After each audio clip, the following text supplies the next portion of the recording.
Submarines. They're the quiet killers of the seas, bringing death and destruction from beneath the waves. From the first diesel-powered designs to the nuclear-powered giants of the Cold War, they have barely changed shape, but on the inside, they've evolved into the most destructive machines on the planet, capable of destroying ships, cities, and even entire countries. In conflicts spanning almost a century, the tactical role of these sea-going monsters has changed radically. The only constant lies in their ability to go deeper, faster, and quieter, ultimately achieving the one goal that all submarines strive for: stealth. Now, Top 10 will test, assess, and grade the most impressive and powerful submarines in history.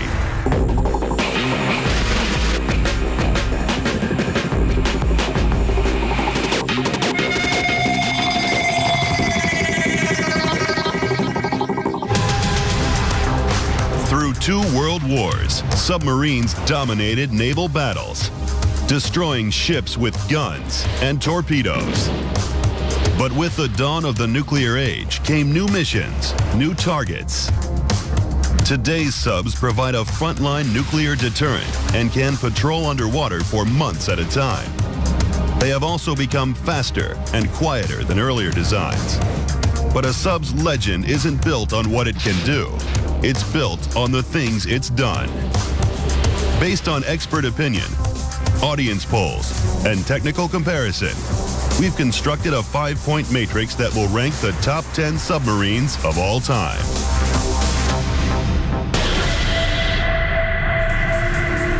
At number 10, it's the sub that took the Cold War beneath the seas, creating a stealth platform with unimaginable nuclear firepower. George Washington class. Country of origin, United States. Type: nuclear ballistic missile submarine. Power plant: 1 S5W PWR nuclear reactor. Offensive armament: 16 Polaris A1 missiles. 6 21-inch bow torpedo tubes. Submerged displacement: 6,700 tons. In the 1950s, one fear gripped the imagination of the world.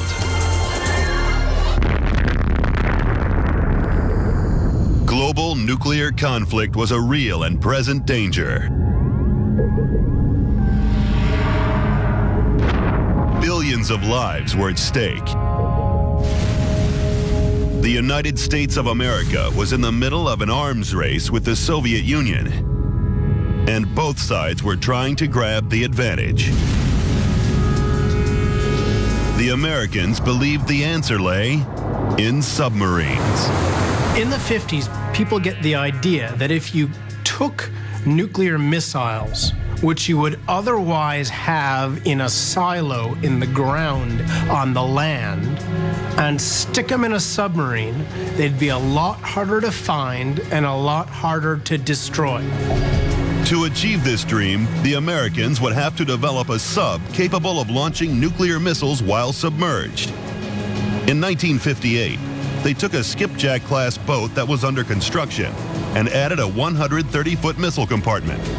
Inside it, the first long-range Polaris nuclear missiles. We have to remember when the George Washington fires its first missile, you know, this is the era of the Cuban Missile Crisis. John Kennedy is president. He witnesses that first test.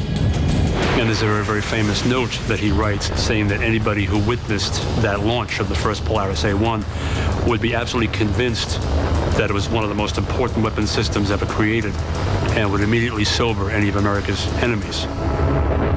The Washington class were classified as SSBNs. The crew just called them boomers. They could run deep, run silent, run long. On her first deployment, the Washington stayed submerged for 66 days, a world record. More importantly, it could launch a nuclear strike from 1,000 miles. America had stolen a lead in the arms race, and the Soviet Union was in shock. In 1960, for for the first time, the Soviet Union can be attacked by surprise by the West, just as the Soviet Union was attacked in 1941. And that scares the hell out of the Soviets. Tensions between the two superpowers reached breaking point. In 1962, Soviet deployment of nuclear weapons in Cuba led to increased fears of a first strike. The George Washington, along with 5 other operational Polaris submarines, were deployed around the island. The world held its breath. In the end, the Soviets withdrew. The George Washington never had to fire its missiles, but arguably, its sheer presence was critical in deterring the Soviet Union. George Washington and Polaris means that even a successful Soviet first strike will never get all of the American nuclear arsenal. That means the Soviets cannot take a shot at the Americans without expecting a shot coming back. The Washington has an impressive fear factor. Stealth is good. Innovation is good. But service length and combat performance are average, leaving it 10th in our list. In 9th place, it's a record-breaking German boat that helped define the role submarines would play in 20th century naval combat. Type 31 U-boat. Country of origin, Germany.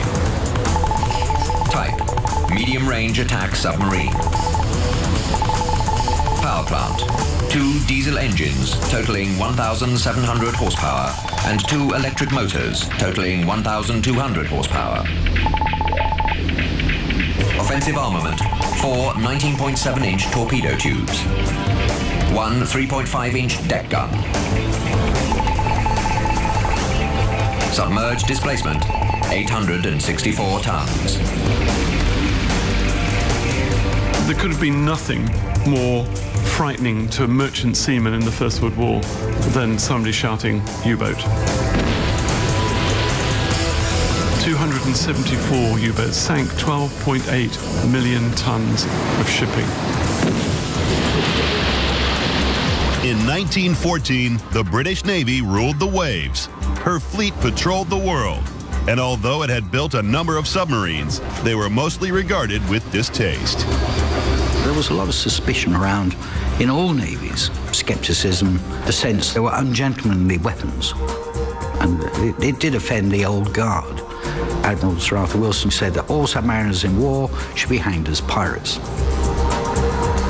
The British reluctance to embrace submarines meant that their defenses against German U-boats were less than adequate.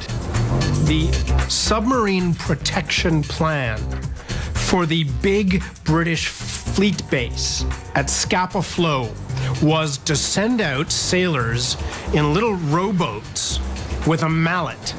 And the idea was that they'd row around the main base of the British High Seas Fleet, and if they saw a periscope, they would row their little rowboat up to the periscope and hit it with the mallet. Even more damaging was the British Admiralty's refusal to provide merchant shipping with convoy escorts. The German U-boats prospered. The Type 31 has a high fear factor. Combat performance is excellent. Innovation is average. Stealth is average. And service length is low, putting this German bruiser at number 9 in the top 10. At number 8, it's the Beast of the Seas, a Soviet Leviathan built to lurk beneath the Arctic ice, and if need be, rain nuclear weapons down on her Cold War enemies. Typhoon class. Country of origin, Soviet Union. Type, nuclear strategic missile submarine. Power plant, 2 PWR nuclear reactors. Offensive armament, 20 SSN-20 Sturgeon SLBMs, 6 21-inch torpedo tubes. Submerged displacement, 48,000 tons. During the Cold War, the Soviet Union constantly struggled to keep up with American weapon development. And despite the huge costs involved, submarines were no exception. It's amazing that the Soviets were able to design something so large and so maneuverable and so capable. Instead of building harvesters and tractors that work and that are effective, they're building enormous submarines. The Typhoon submarine is so potentially effective. It is such an excellent piece of equipment by Soviet standards. It boggles the mind. These are people who cannot make a working car. What the Soviets achieved with the Typhoon was a state-of-the-art sub that dwarfed its rivals. If you look at the size of a Typhoon, we're talking about a couple of, maybe 2 or 3 American football fields long. When it's submerged, it displaces 48,000 tons, more than a Second World War battleship. The Typhoon's sheer mass made her impressive to look at. More importantly for the crew, it meant a world of luxury older submariners could only dream of. It was planned for a very long deployment, 120 days. And when you look at the facilities on board, you had saunas and swimming pools, and it was obviously designed to keep the crew interested and in a height of comfort. But the Typhoon wasn't a pleasure boat. It was a submersible missile silo, capable of launching 20 ICBMs with up to 200 nuclear warheads. One of those submarines with ballistic missiles, nuclear tipped, with multiple re-entry vehicles could probably devastate the eastern seaboard of the United States. Just one submarine. As a class, the Typhoon was designed to sit out nuclear exchanges and launch a retaliatory strike. To achieve this, it had to be well hidden. Typhoon was essentially designed to be placed under the Arctic ice, embedded in that ice, and she would simply float with the ice over time, and she could launch on a moment's notice. That's what she was designed to do. Breaking through up to 12 feet of ice with its specially strengthened fin, the Typhoon's mission would effectively render her crew the last men on the planet. Once all of the dust had been launched into the air, and once the nuclear winter was gonna start up, which was gonna cloud over the whole planet, then, and only then, is Typhoon gonna bust up through the ice pack on the surface of the Arctic Ocean and throw the knockout punch that finally wins the war for Ivan. That's what Typhoon is for. The Typhoon has a high fear factor. Stealth is excellent. Innovation and service length are good. But combat performance is average, putting this Soviet beast at number 8 in our top 10 list.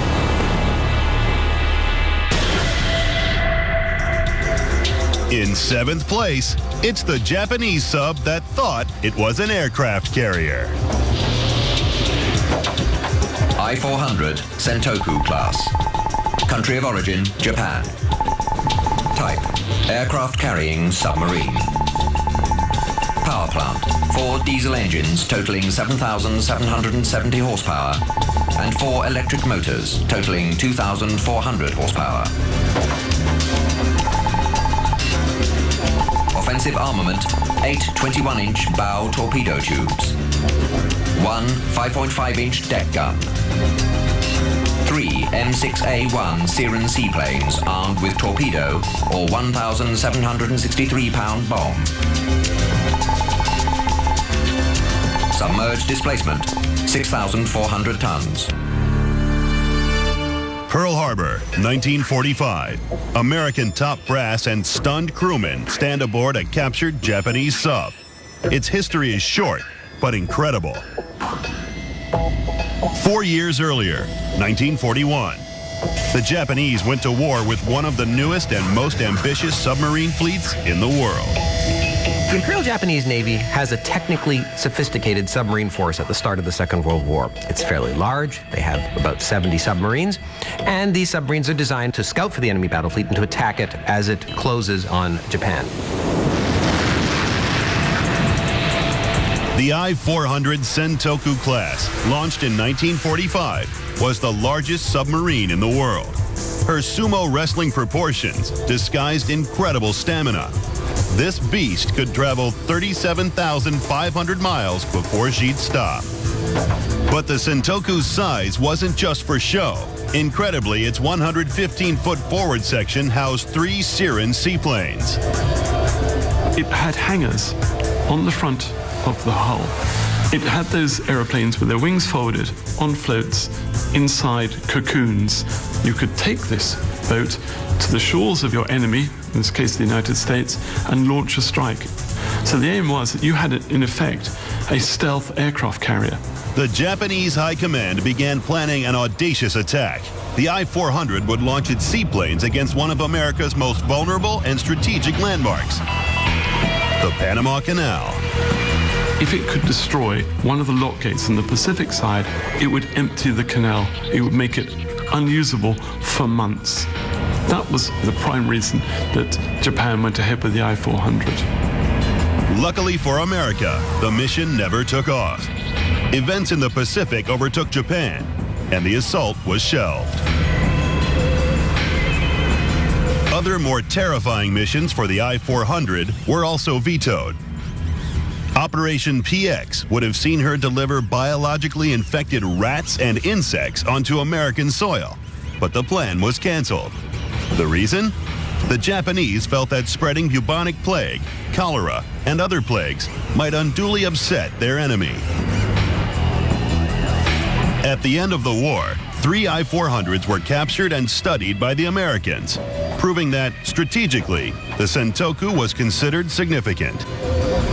They are innovative designs. They show an experimental competence that the Japanese were willing to make an investment, and they do show some distinctiveness in thinking out of the box that other navies were unwilling to do in most cases.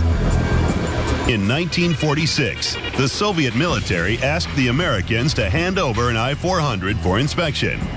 In response, the U.S. Navy scuttled them. That gives the sub a service length of just 1 year. Combat performance is average. Stealth is good. Innovation is high, as is fear factor, placing the I-400 7th in our list.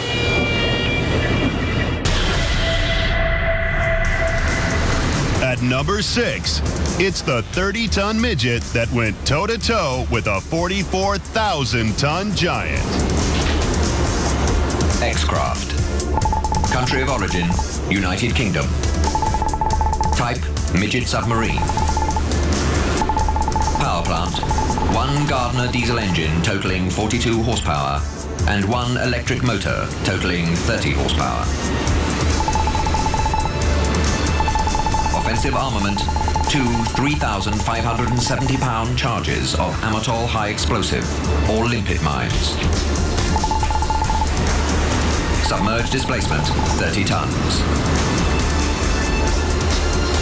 You don't have to be suicidal to pilot an X-Craft, but you've got to be insanely brave.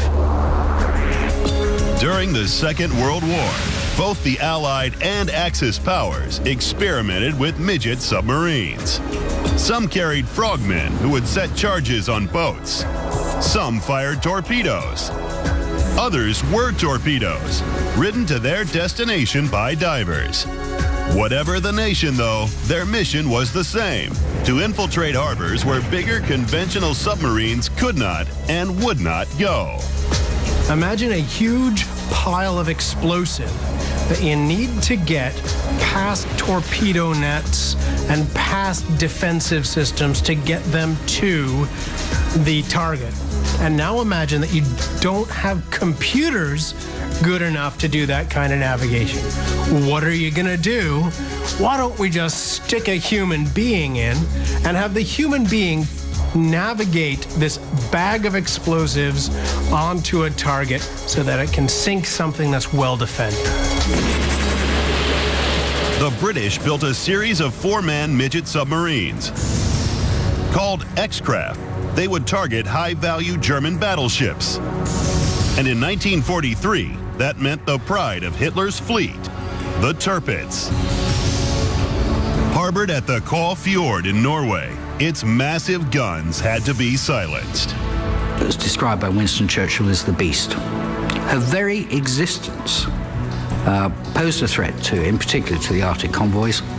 And if she had got out and started marauding her, given her firepower and her pure enormity, and in a sense, what she stood for, the majesty of the Third Reich. Churchill wanted her off the map. On the 19th of September, 1943, 3 X-craft made it to the fjord. Evading mines, nets, and machine gun fire, they would have to get beneath the Tirpitz and release their side charges. It was David versus Goliath as the midget subs went up against a 44,000-ton battleship.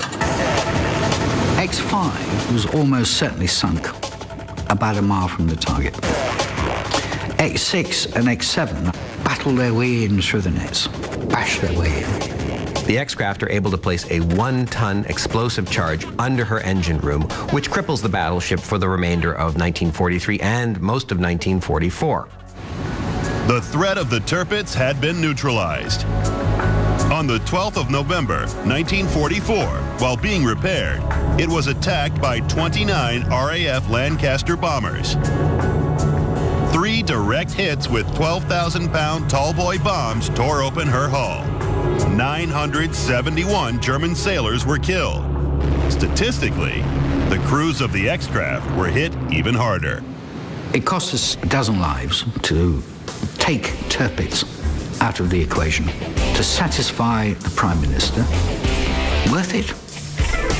Hell yes. Despite its size, the X-craft continued to punch above its weight, taking out Italian warships in the Mediterranean and playing a major role in the D-Day landings as a marker for the beachheads. As a result, combat performance is high, as are its scores for fear factor and stealth.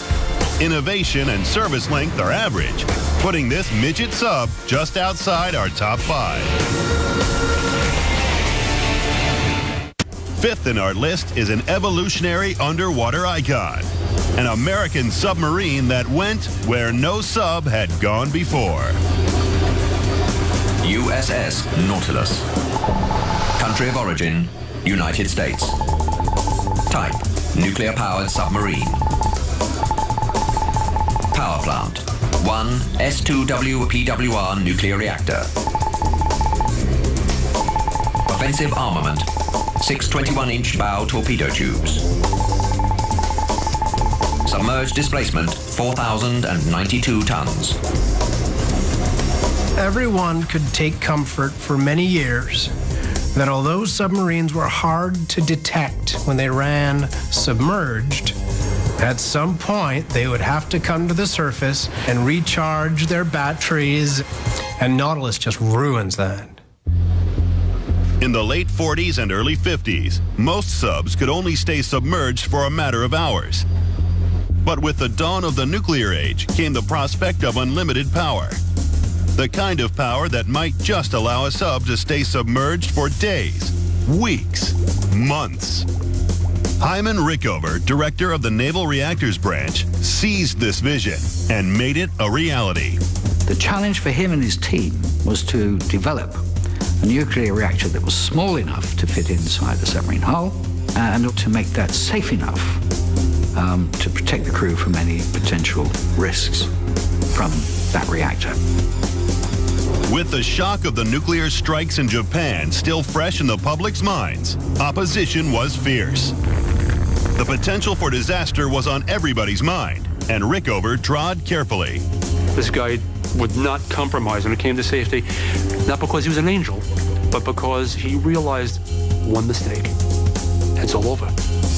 One mistake, and nobody's ever going to trust that power ever again. So, he didn't make one mistake. Nautilus was launched on January 21st, 1954. 15,000 people watched First Lady Mamie Eisenhower breaking the traditional bottle of champagne across the bow. A year later, the Nautilus cast off and signaled the memorable and historic message, underway on nuclear power. She immediately impressed the captain and crew with her speed and stealth. She was a sports car. She was the dream of every submariner since they first popped the hatch. She had no deck gun. Her external surfaces were completely free of any hydrodynamic drag. The Nautilus could travel 60,000 miles on a lump of uranium the size of a golf ball. A diesel-powered submarine would have required 3 million gallons of oil. Nautilus can go where it likes. Nautilus can do what it wants. Nautilus can leave an American port, sail to the shores of the Soviet Union, and can remain undetected for as long as it likes. The Soviets had fallen behind America. To prove that point, on August 3, 1958, Nautilus completed the first ever submerged voyage across the North Pole. The fact that Nautilus starts her career with a very well-publicized transit of the Arctic submerged is a demonstration of how powerful the United States Navy had become.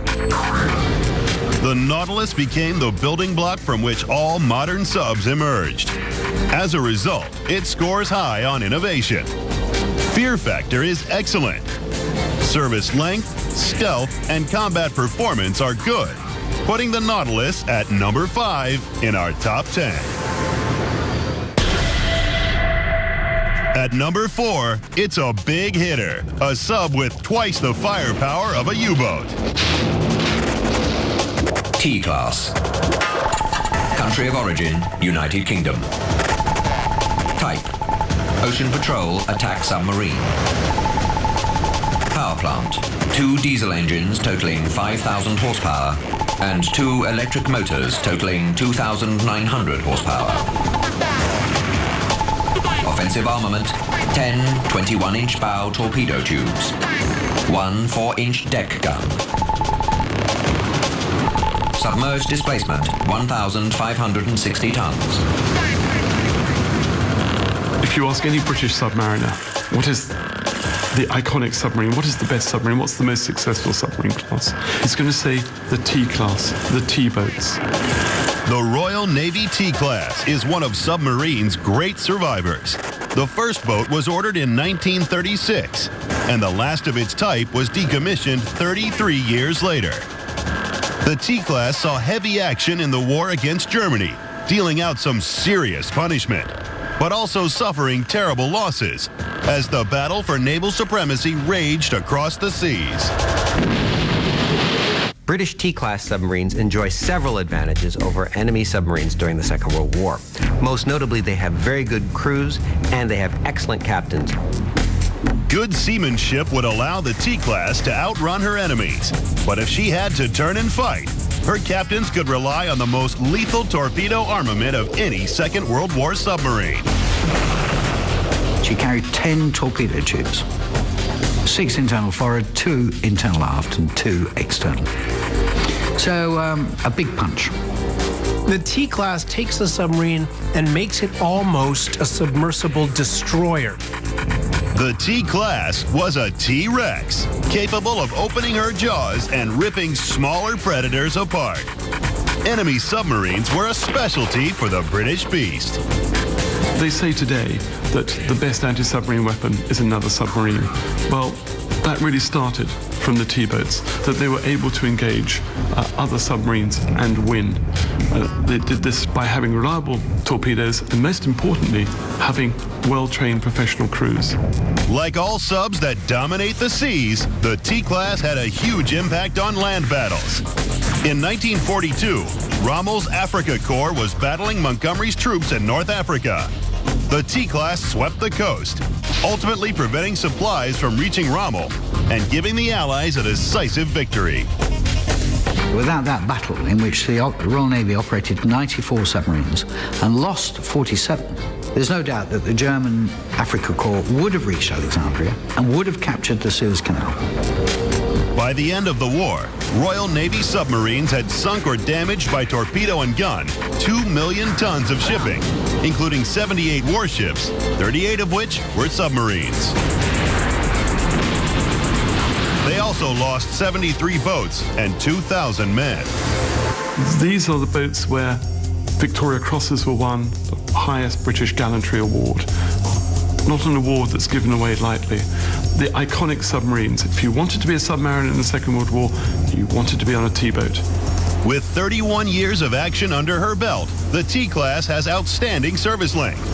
Fear factor is high. Combat performance is high. Innovation is average, putting this big hitter just outside our top 3 subs. Coming in at number 3 is an American submarine that was as famous for its fearless captains as it was for its record-breaking kills. Gato class. Country of origin, United States. Type, attack submarine. Power plant, 4 diesel engines totaling 5,400 horsepower and 4 electric motors totaling 2,740 horsepower. Offensive armament, 10 21-inch bow torpedo tubes, 2 50 caliber and 2 30 caliber machine guns, 1 3-inch deck gun. Submerged displacement, 2,424 tons. They are the submarines that win the most successful submarine warfare campaign in history. First commissioned in 1936, the Gato was one of America's largest ever class of submarines. It was fast, it was extremely long-ranged, they were well-armed, they had radar. So I'm full of admiration for our American colleagues. A fearsome predator, its feeding ground was the Pacific. Its prey, Japanese ships. During the Second World War, America adopted German U-boat tactics. Merchant shipping became fair game. And wolf packs were formed to attack convoys. Indeed, it's deadly when the American submarine force deploys wolf packs of its own. And because they can use the element of surprise and stay at sea longer than anyone expects, they are able to catch a lot of targets very quickly and relatively cheaply. The 73-strong Gato class churned up the ocean, ripping holes through ships. Japan's ability to resupply her beleaguered troops was rapidly compromised. When the Japanese are trying to hold on to Guadalcanal, their soldiers are slicing up grains of rice because they have no supplies because the submarine force of the American Pacific Fleet is such a threat.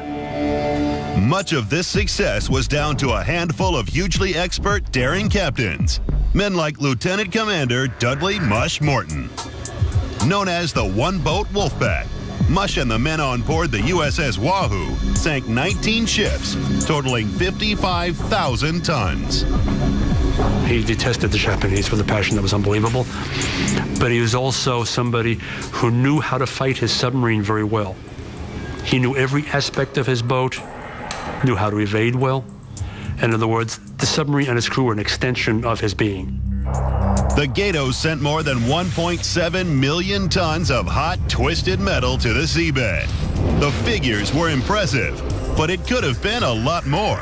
Time and again, American torpedoes failed to explode on impact. But the malfunction Gato crew feared most was the dreaded circular run. The torpedo would come back around at the submarine rather than headed for its target. So you would lose a vessel because it would essentially commit suicide, unwittingly. Eventually, most of the problems with torpedoes were ironed out. By the end of the Pacific Campaign, the American submarine force had destroyed 30% of the Japanese Navy and over 60% of the Japanese merchant fleet. The Gato has outstanding combat performance and a high fear factor. Innovation is good, service length is good, and stealth is average, putting it at number 3 in our top 10.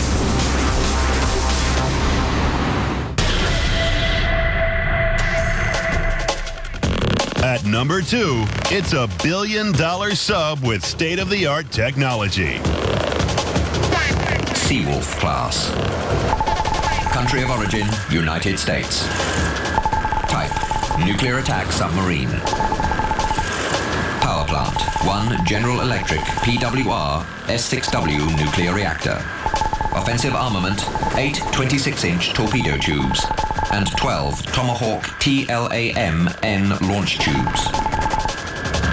Submerged displacement 9,150 tons. During the Cold War, American hunter-killer subs played a deadly game of cat and mouse with the Soviet nuclear fleet. Their SSBNs had to be shadowed and monitored. Increasingly, though, the U.S. Navy were chasing shadows. Soviet submarines were getting quieter. To combat this, America spent $13 billion on a new class of silent assassins. Seawolf means that a Soviet ballistic missile submarine will never hear death coming. Commissioned in July 1997, Seawolf is the first new top-to-bottom U.S. attack submarine designed since the 1970s.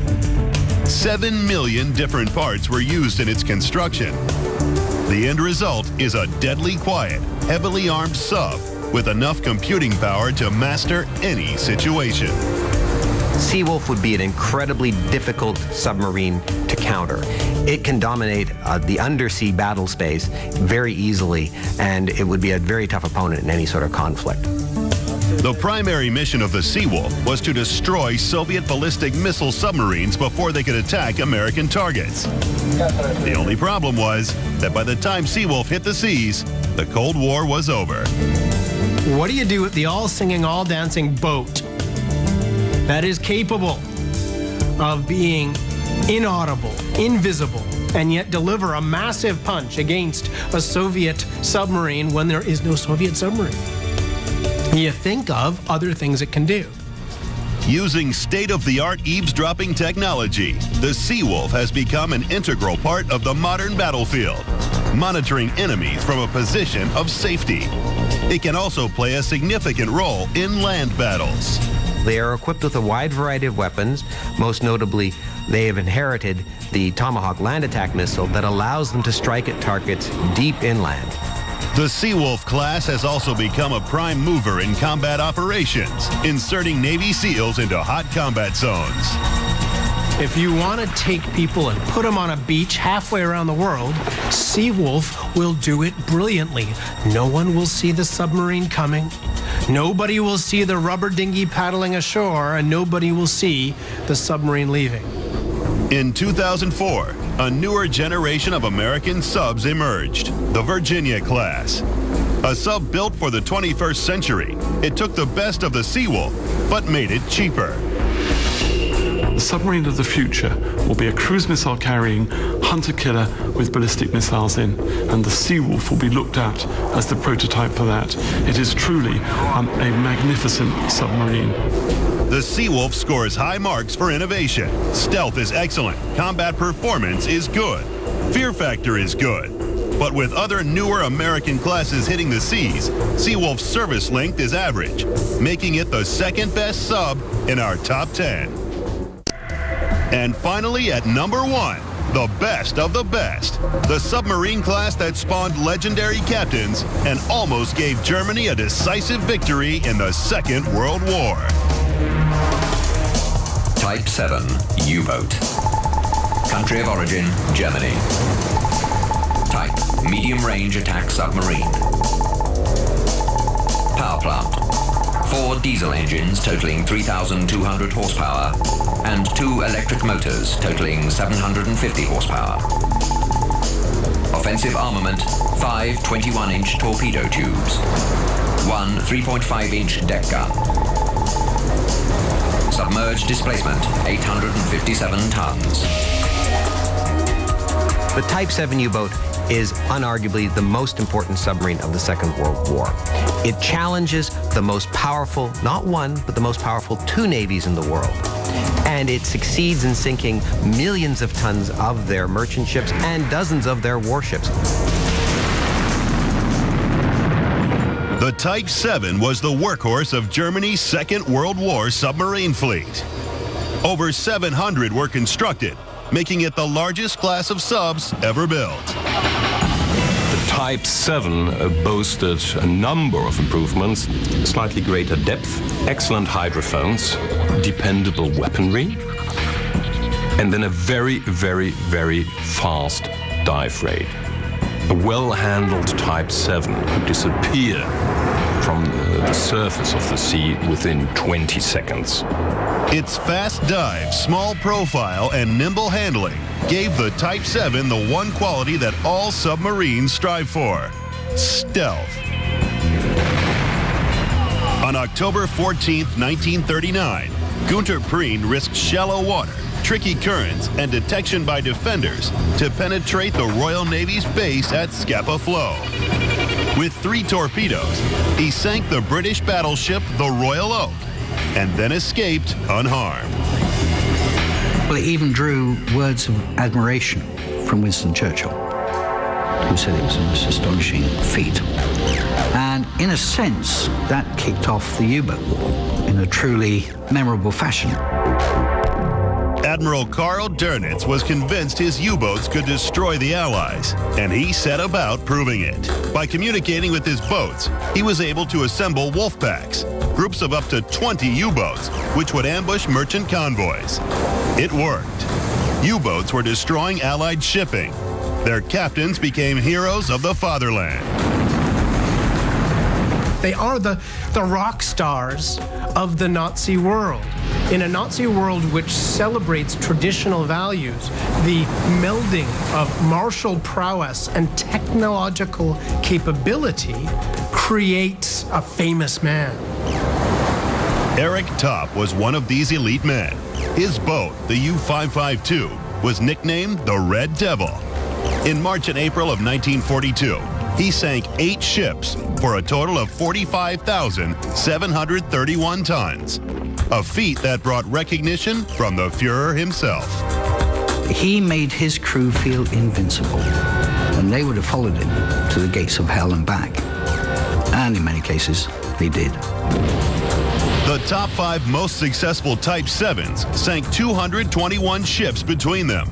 Over 1 million tons of metal vanished beneath the waves, robbing the Allies of men, material, and perhaps most importantly, the hope that Europe could be saved. Churchill says the only thing that keeps him awake at night is the concern about the U-boats cutting Great Britain off from the rest of the empire and indeed from the United States. And Churchill is right. The only way Britain loses a war is if all of the resources of empire are left twisting in the breeze across the sea, while poor old Winnie, his alcohol and cigars, try to keep fighting against the Germans all by themselves. But then in 1943, the tide turned for Hitler's U-boats. At the Casablanca Conference, Allied leaders resolved to end the submarine menace. Protective convoys were stepped up across the Atlantic. The British had also cracked the German Enigma machine, allowing them to decipher the orders being sent to the U-boat fleet. Once the U-boats were the hunters, now they were the hunted. With the exception of the Japanese kamikaze arm, the submarine forces suffer the highest loss rates during the Second World War. In the case of the U-boat force, those losses are cataclysmic. The crews gave the U-boats a new nickname: Iron Coffins.